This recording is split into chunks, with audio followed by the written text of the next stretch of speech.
Commander Kyle Morrison stood on the bridge of the HMS Vengeance. The ship was massive, powerful, and built to survive anything the universe could throw at it. Outside the windows, stars streaked past as the ship traveled through space at speeds that would have seemed impossible just a few generations ago. Kyle was tired. The patrol had been long and boring, weeks of checking empty star systems and making sure no pirates were hiding in the asteroid fields. His crew was good, well-trained, and professional, but even the best crew got restless when nothing happened for weeks at a time. He was about to order the ship to return to base when Lisa Grant, his navigation officer, suddenly sat up straight at her console. Her fingers flew across the holographic controls and her face went pale. "Commander, we have something. It is a signal, a distress call. The computer says it is alien in origin." Kyle felt his heart rate increase. Humanity had only met alien species 3 years ago. Every contact was still new, still important, still dangerous. He walked over to her station and looked at the data on her screen. "Can you tell which species it is from?" he asked. Lisa nodded and pointed at a set of waveforms on her display. "The signature matches the Celestial Assembly. They are the peaceful ones, the scientists and explorers. They do not have weapons on their ships." Kyle knew about the Celestial Assembly. They were one of the first alien species humanity had met. They were kind, curious, and completely dedicated to learning and discovery.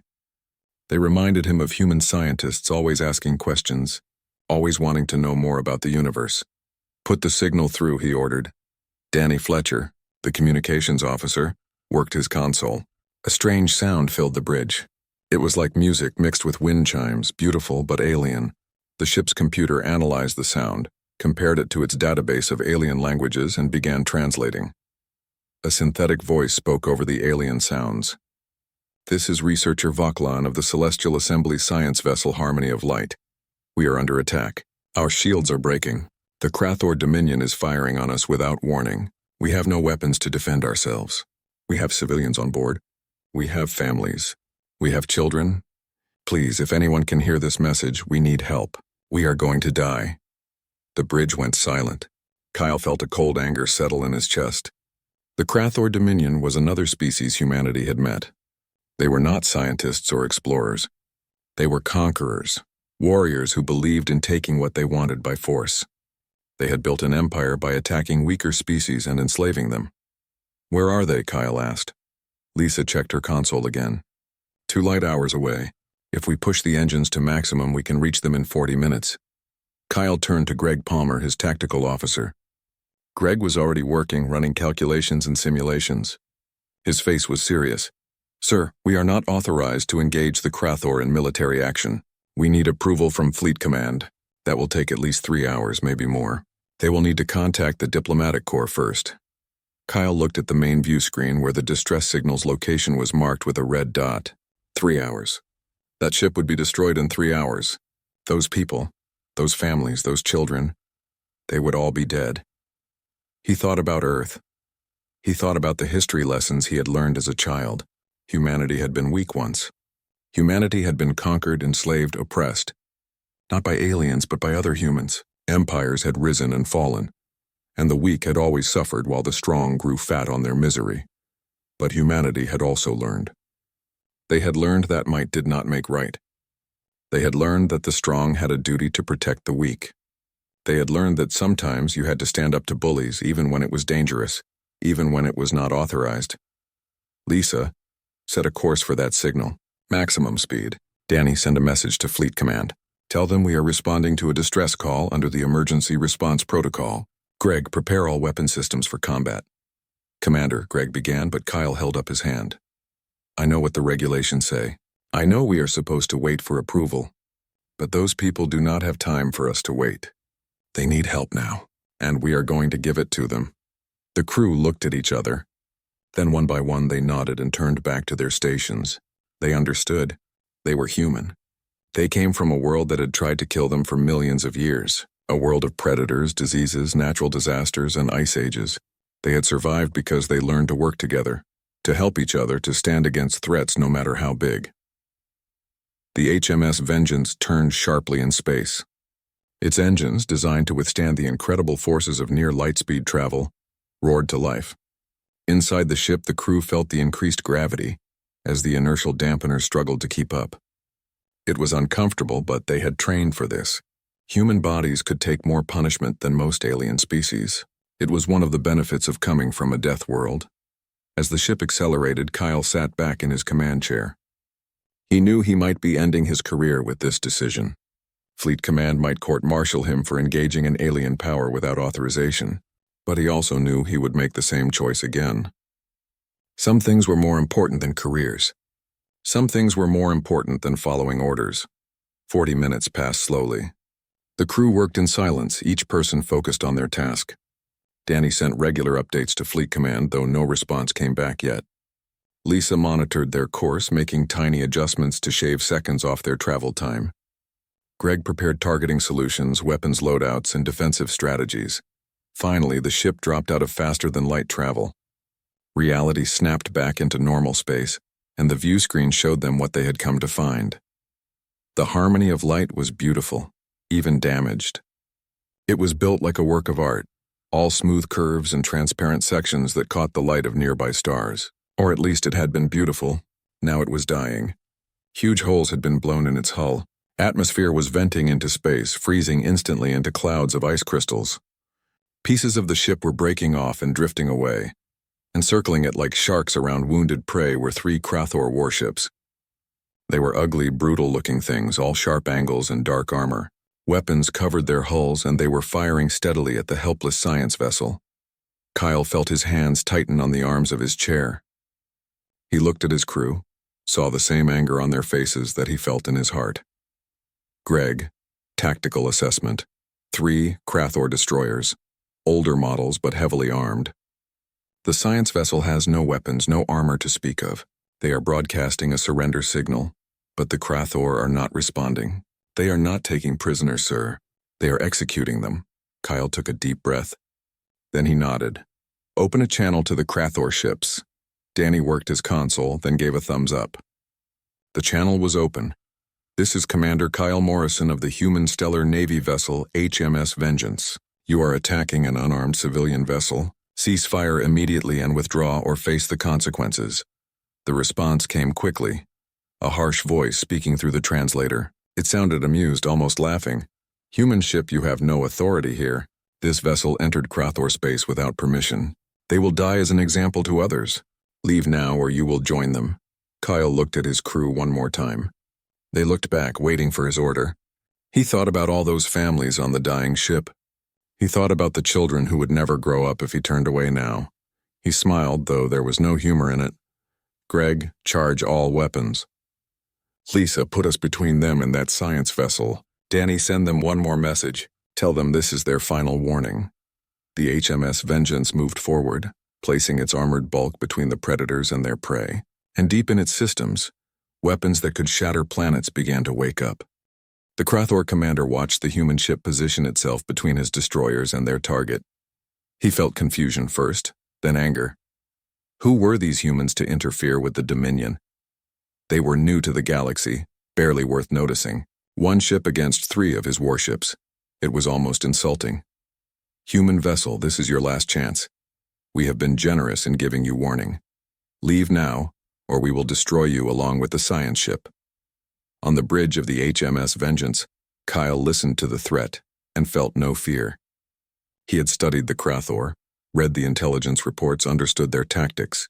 They were bullies who had never met anyone willing to stand up to them. That was about to change. This is Commander Morrison. I am giving you one final opportunity. That science vessel is now under the protection of humanity. If you fire one more shot, it will be considered an act of war against the human race.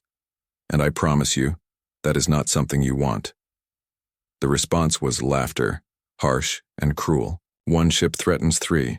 The humans are either brave or stupid, we shall see which. All ships open fire on the human vessel. Teach them the price of interfering with the Krathor Dominion. Plasma bolts erupted from the Krathor ships, bright, streaks of superheated matter that could melt through armor and turn ships into vapor. They were powerful weapons, feared throughout the galaxy. They had destroyed countless vessels and ended countless lives. They hit the Vengeance's shields and did absolutely nothing. The shields held easily. barely flickering from the impact. The bridge crew did not even feel the hits. The inertial dampeners kept everything stable and calm. Greg looked at his console and shook his head. Their weapons are not even scratching our shields, Commander. Our defensive systems were built to withstand solar radiation and micrometeorite impacts at near light speed. Their plasma cannons are like throwing rocks at a tank. Kyle nodded. He had expected this. Earth was a harsh world, and humans had learned to build things that could survive anything. Their ships were designed to cross hostile space, to endure cosmic rays, to weather solar flares. Compared to the raw power of a star, these weapons were nothing. They made their choice, Kyle said quietly. Greg, weapons free. Show them what happens when you attack innocent people. Greg's fingers moved across his controls with practiced ease. Targeting systems locked on. Weapons charged. The HMS Vengeance prepared to demonstrate why Earth was called a death world.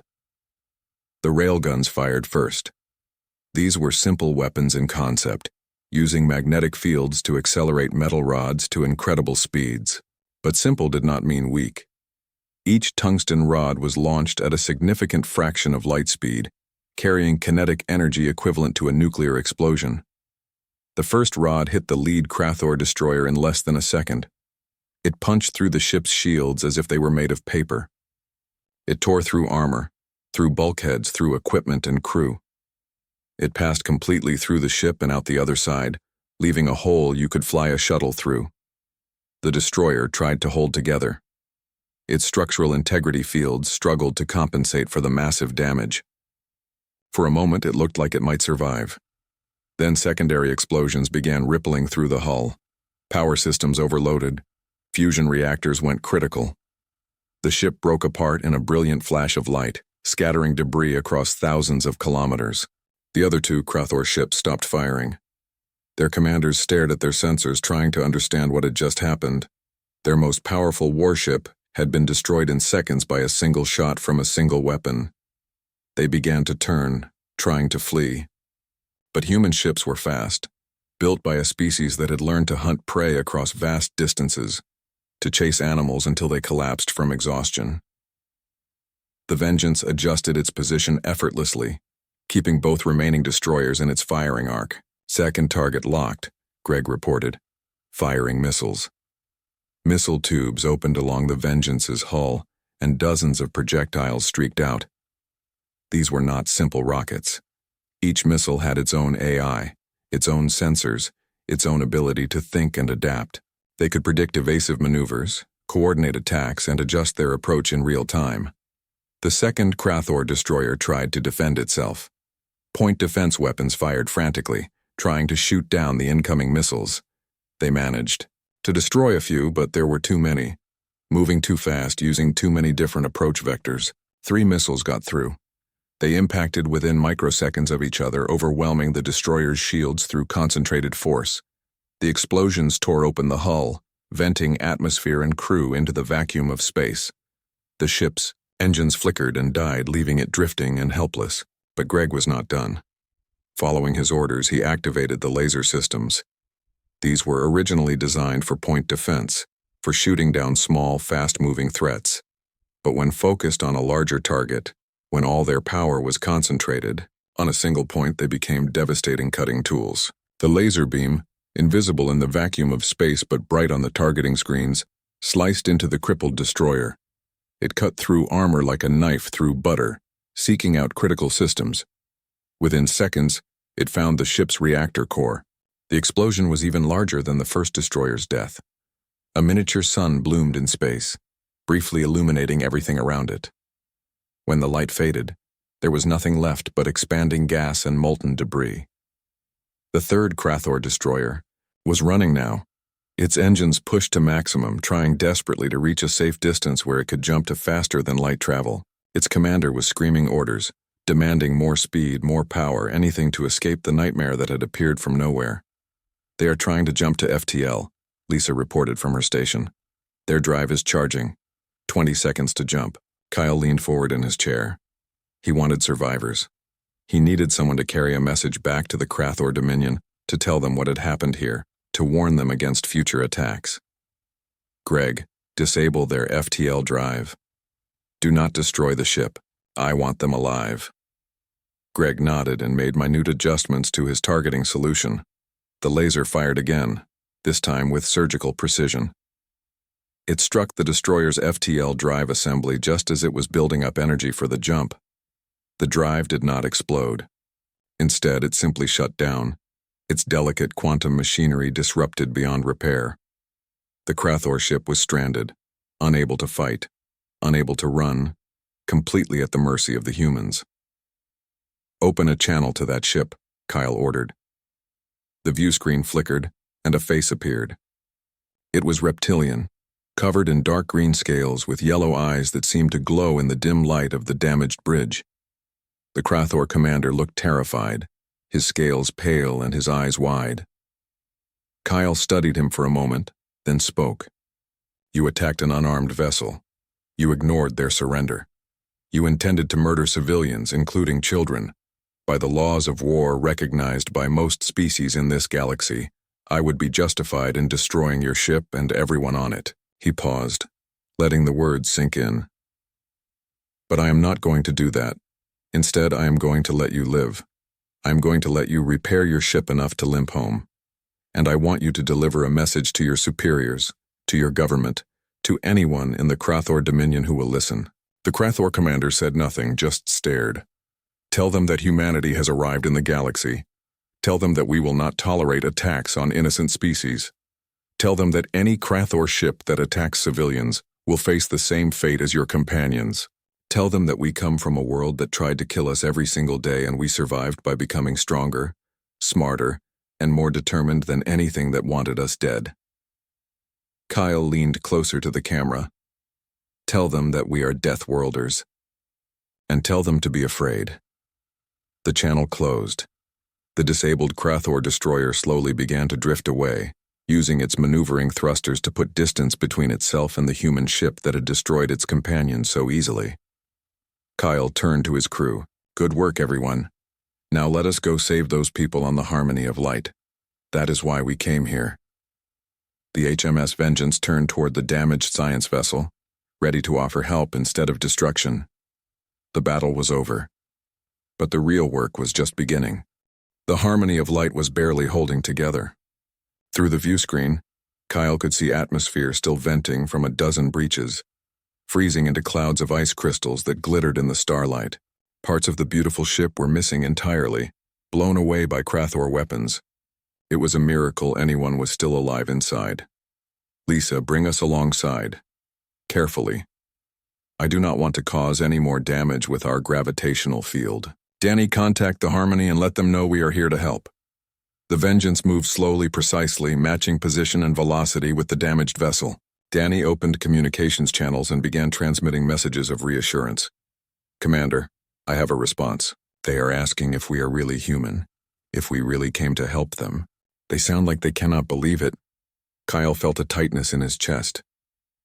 These people had been calling for help, knowing they were going to die, probably not believing anyone would answer in time. And now they were being rescued by aliens they barely knew, by a species with a reputation for violence and danger. Tell them yes. Tell them the HMS Vengeance heard their distress call and came as fast as we could. Tell them we are going to get them out of there and bring them to safety.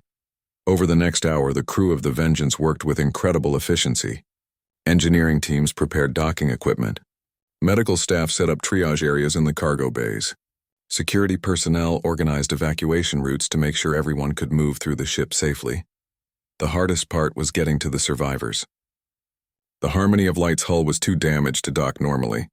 Instead, human engineers had to suit up and cross the space between the two ships, then cut through twisted metal and broken systems to reach the areas where life support was still functioning. Kyle watched the operation from the bridge, listening to the constant stream of reports. Teams had reached the first group of survivors. They were moving them to emergency airlocks. Medical teams were standing by. Everything was going according to plan. Finally, after what felt like forever, the first refugees arrived in the Vengeance's main cargo bay.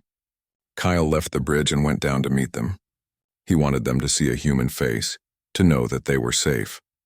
The cargo bay was large and bright, with medical equipment set up along the walls. As Kyle entered, he saw the aliens for the first time in person, rather than on a screen. They were tall and thin, with 4 arms and large eyes that seemed to take in everything at once. Their skin had a slight blue tint, and they moved gracefully despite their obvious injuries and fear. Medical staff were already checking them, treating wounds, providing blankets and water.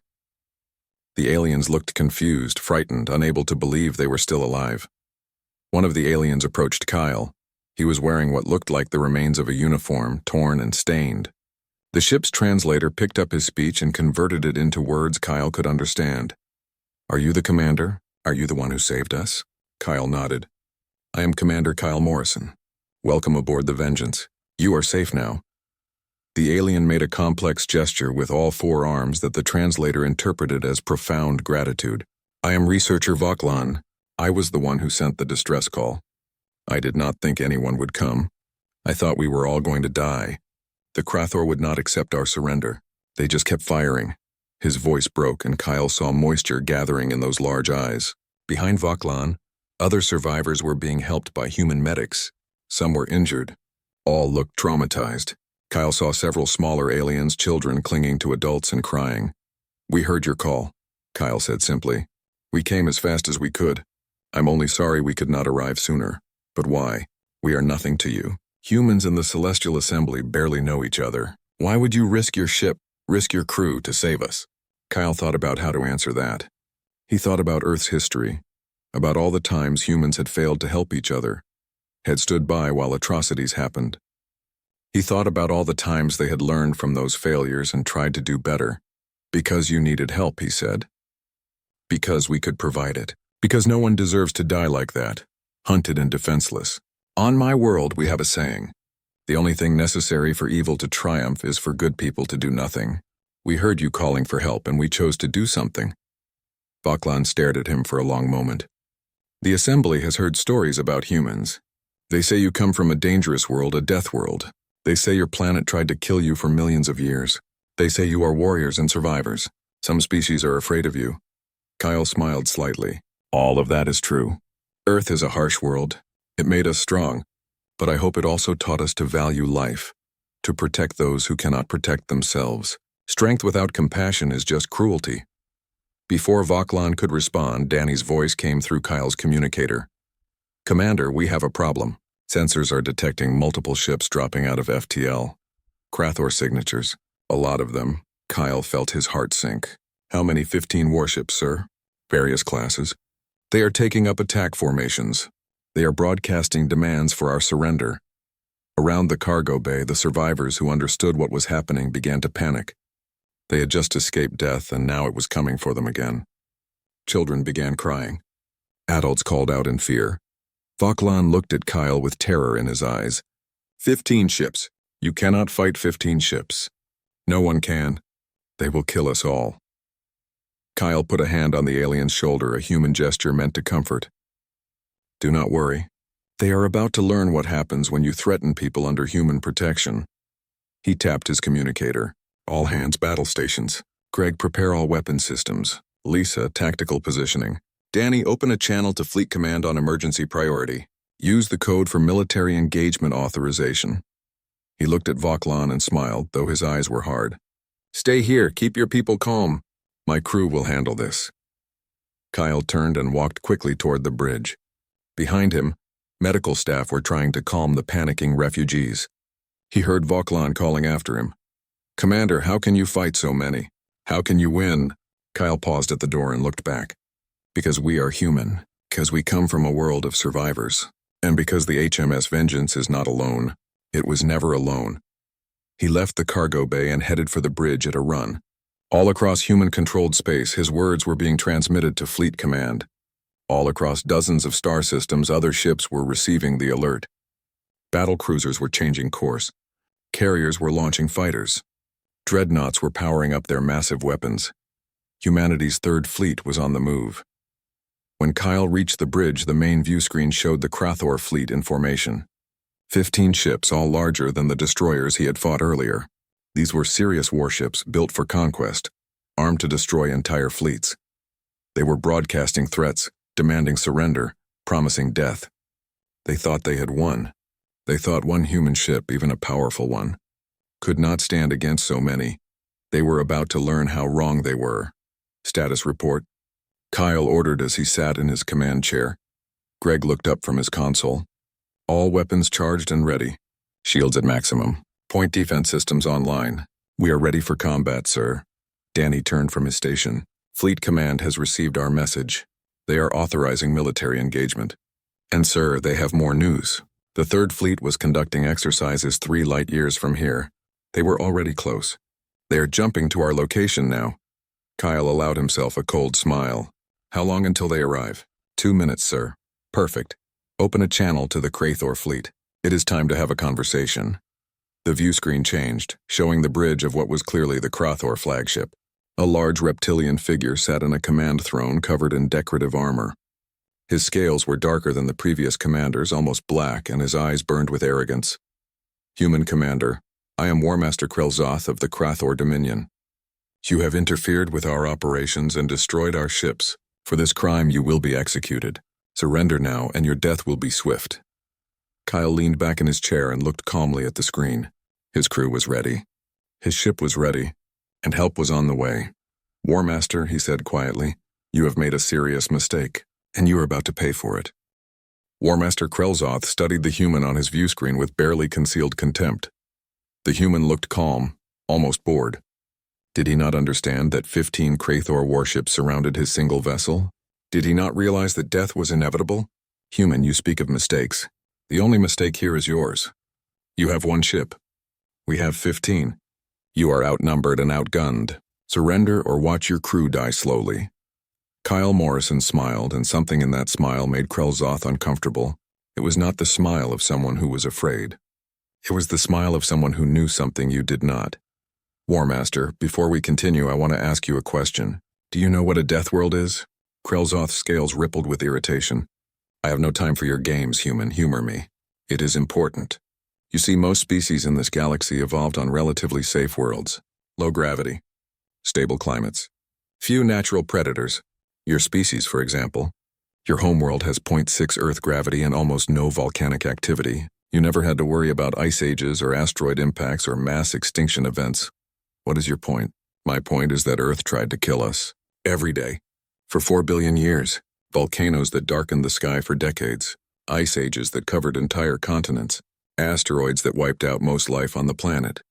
Diseases that killed billions. Predators that hunted us. Other humans who fought us. And yet we survived. More than survived. We thrived. Kyle leaned forward slightly. We became the most dangerous predators on our world. We learned to hunt in packs. We learned to use tools. We learned to plan and strategize and never give up. We learned that when something threatens you, you adapt or you die. And we always chose to adapt. Krelzoth was growing impatient. Enough speeches. You have 10 seconds to surrender before we open fire. And when we went to space, Kyle continued as if the Warmaster had not spoken. We brought those lessons with us. We built ships that could survive anything because we came from a world where only the strong survived.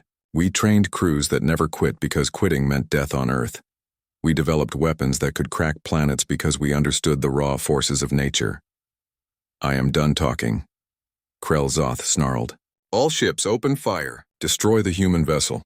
Wait, Kyle said, and something in his voice made Krelzoth pause. Look at your sensors. Look at what is happening around you. Krelzoth turned to his tactical officer, annoyed. The officer was staring at his console with wide eyes, his scales pale with fear. Warmaster, we are detecting multiple FTL signatures. Ships are emerging from hyperspace all around us. The main view screen split into multiple images. All around the Krathor fleet, space was rippling and distorting. Reality bent as ships dropped out of faster-than-light travel and appeared in normal space. First came the battle cruisers. 3 of them, each one massive, bristling with weapons. Their hulls were thick with armor, and their shields glowed faintly as they powered up to full strength. Then the carriers appeared. 4 of them, launching fighter craft even as they materialized. Hundreds of small, fast attack ships poured out of their hangar bays, swarming like insects around their motherships. Then came the destroyers and frigates, smaller ships but still deadly, taking up defensive positions and locking weapons on the Krathor fleet. And finally, the dreadnoughts appeared. 2 of them so large they seemed to blot out the stars. These were ships designed to fight entire fleets armed with weapons that could destroy cities with a single shot.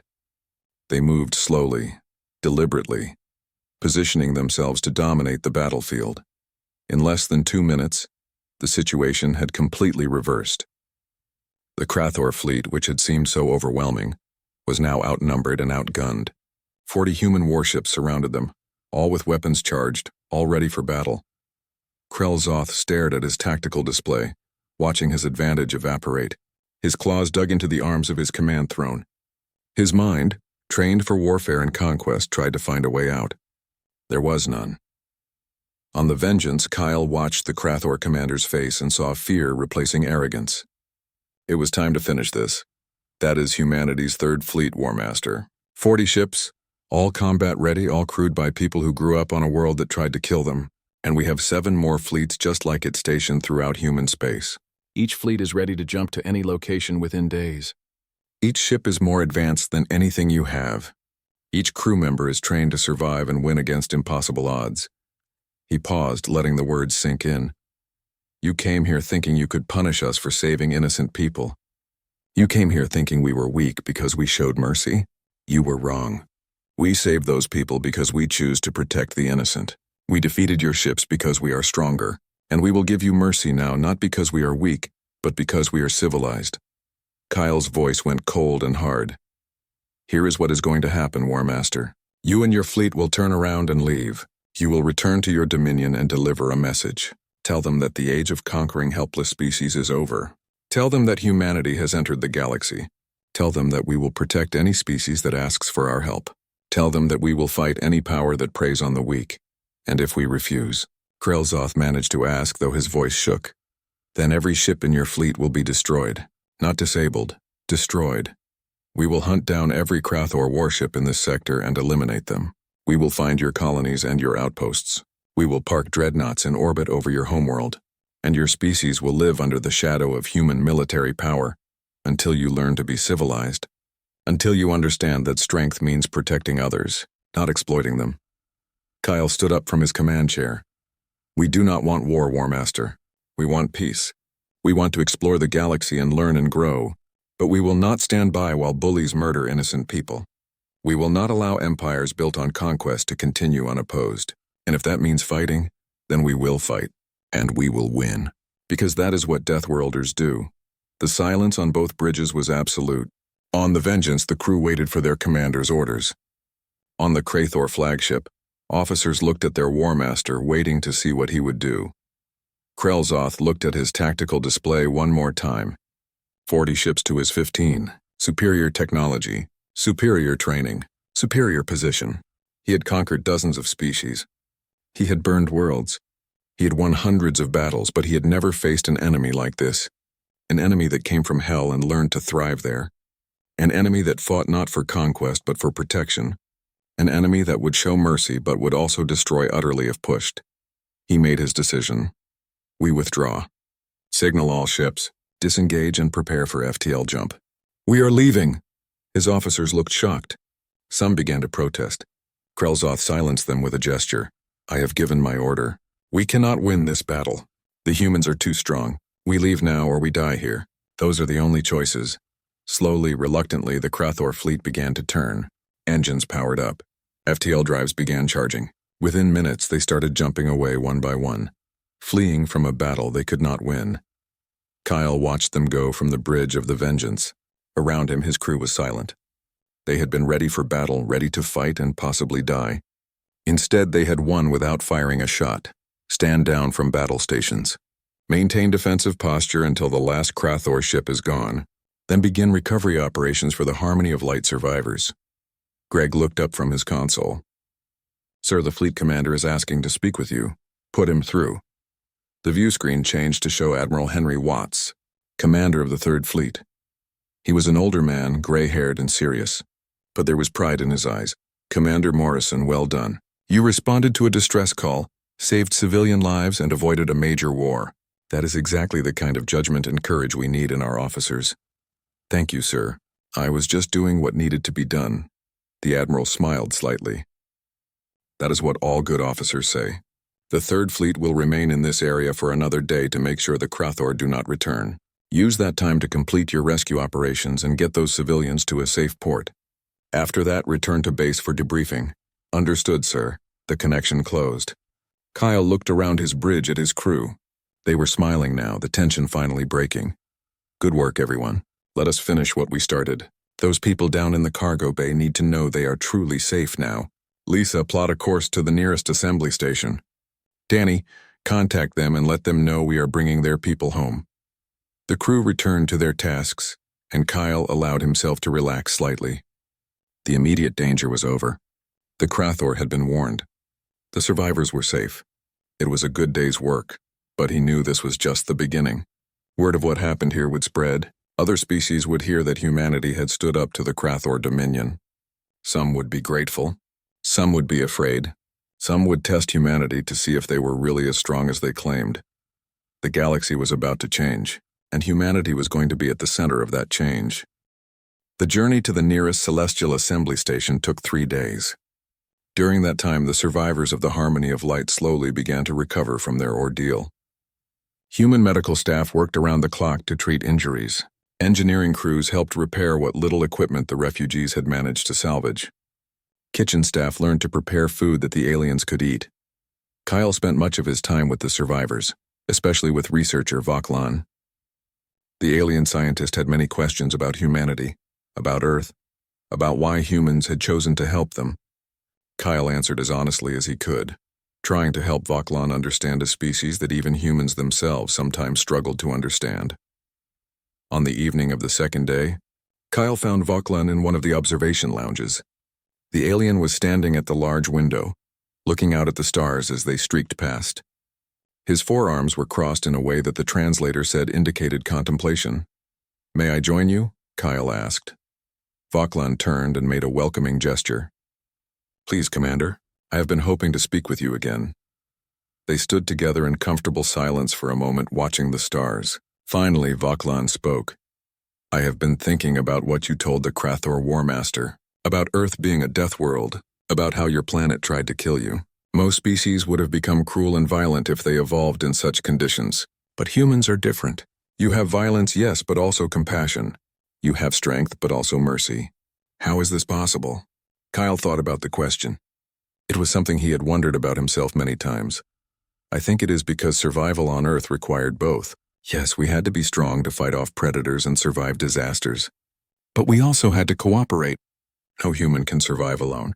We are social creatures. We live in groups, take care of each other, protect our families and friends. The humans who survived were not just the strongest or the most violent. They were the ones who could work together, who could show compassion to their group while being fierce to threats outside it." He turned to look at Voklan. "We learned that the strongest packs are the ones where members trust each other, help each other, and over time we expanded that idea. We stopped seeing only our immediate family as the group to protect.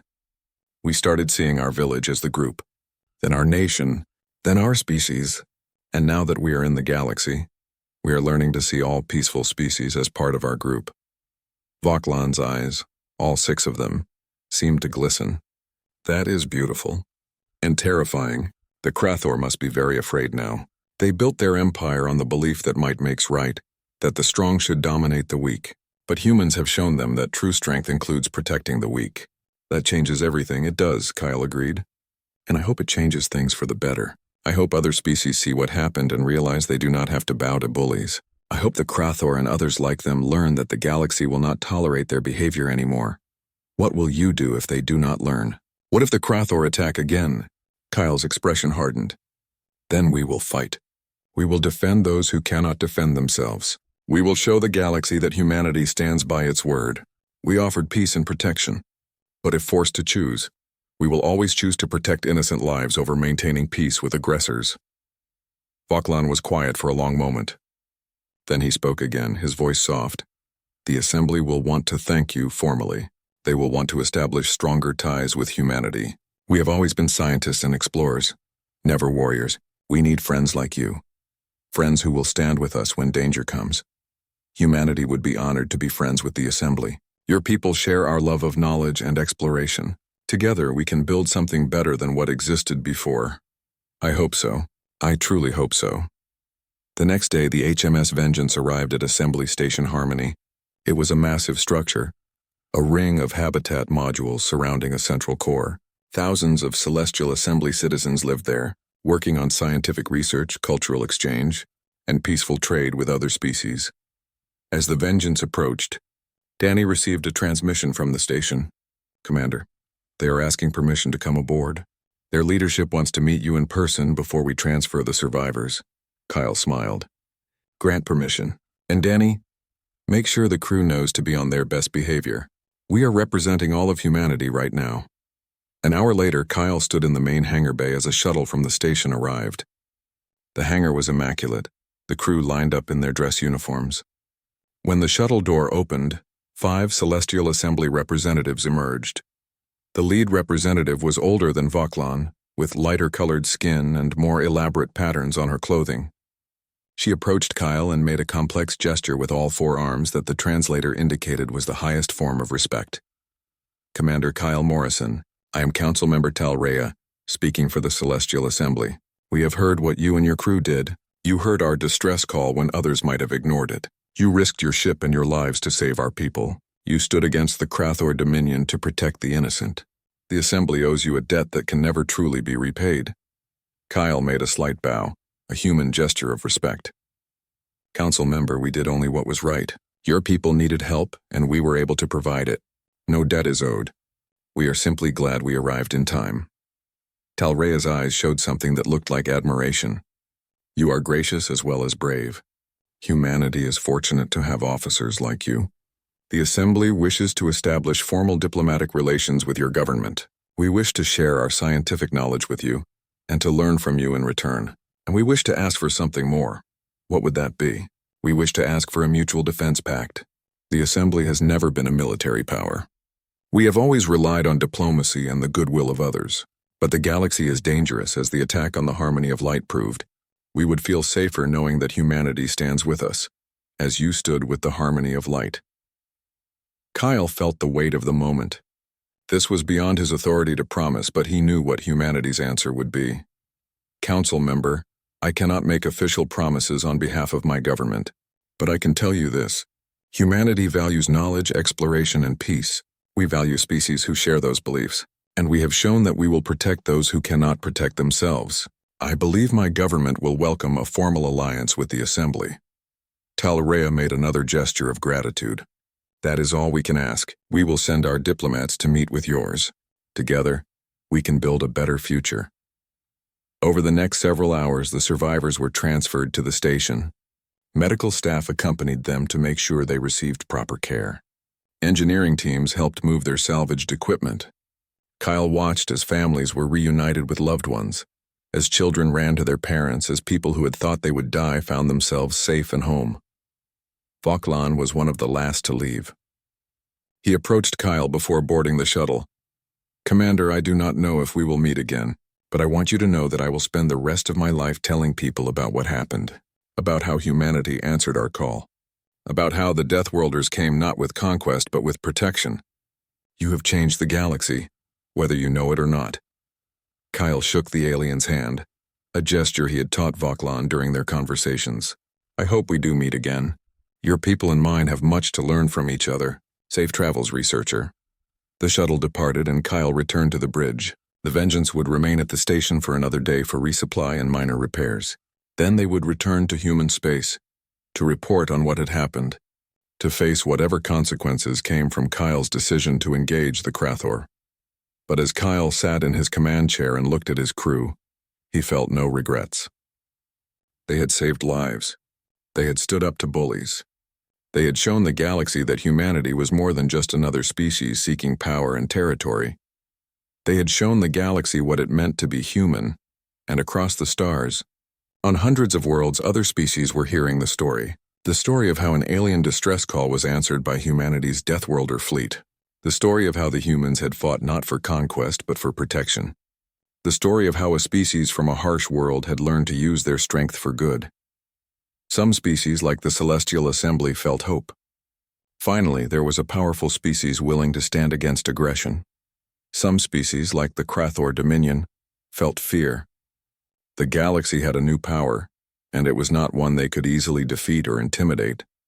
And some species, the ones who had built empires on conquest and exploitation, began to reconsider their strategies. Because humanity had shown that the age of unopposed aggression was ending, the Deathworlders had arrived, and the galaxy would never be the same. 6 months had passed since the incident at the Harmony of Light. Commander Kyle Morrison sat in a conference room on Earth, in the headquarters of the human stellar navy. Through the large windows he could see the planet below, blue and green and beautiful despite all the ways it had tried to kill the species that evolved there. The room was filled with high-ranking officers and government officials. They had been debriefing him for hours, asking questions about every decision he had made, every word he had spoken to the Krathor. Kyle had expected this. He had engaged an alien power without authorization. He had risked starting a war. By the strict letter of military law, he could be court-martialed. Admiral Patricia Cole, the head of Stellar Navy Operations, leaned back in her chair and studied him with sharp eyes. Commander Morrison, you put your ship and crew at risk. You engaged in military action without proper authorization. You threatened a hostile power with destruction. By all standard protocols, your actions were reckless. Kyle met her gaze steadily. Yes, Admiral. I understand that. I accept full responsibility for my decisions. The Admiral's stern expression suddenly shifted into a smile. And by doing so, you saved 300 civilian lives, prevented a massacre, avoided a war, and established humanity as a protector species in the eyes of half the galaxy. Well done, Commander. Or should I say, Captain Morrison? Kyle blinked in surprise. Captain, you are being promoted effective immediately. You showed exactly the kind of judgment and courage we need in our officers. You followed the spirit of our laws even when the letter of them might have held you back. And the results speak for themselves. She stood up and walked to the window, gesturing for Kyle to join her. Do you know what has happened in the 6 months since your encounter with the Krathor? The Celestial Assembly has signed a mutual defense treaty with us. 4 other peaceful species have requested similar arrangements. The Krathor Dominion has pulled back its forces from disputed territories and is engaging in diplomatic talks for the first time in a century. Pirates and raiders are fleeing from any system known to have human patrols. She turned to face him. You changed the balance of power in this sector, Captain, not through conquest or intimidation, but by showing that humanity stands for something, that we protect the innocent, that we oppose tyranny. That is the kind of power that lasts, the kind that builds real peace. Kyle looked out at Earth, thinking about everything that had happened. Thank you, Admiral, but I was just doing what felt right. My crew deserves as much credit as I do. They will be recognized as well, but leadership matters, Captain.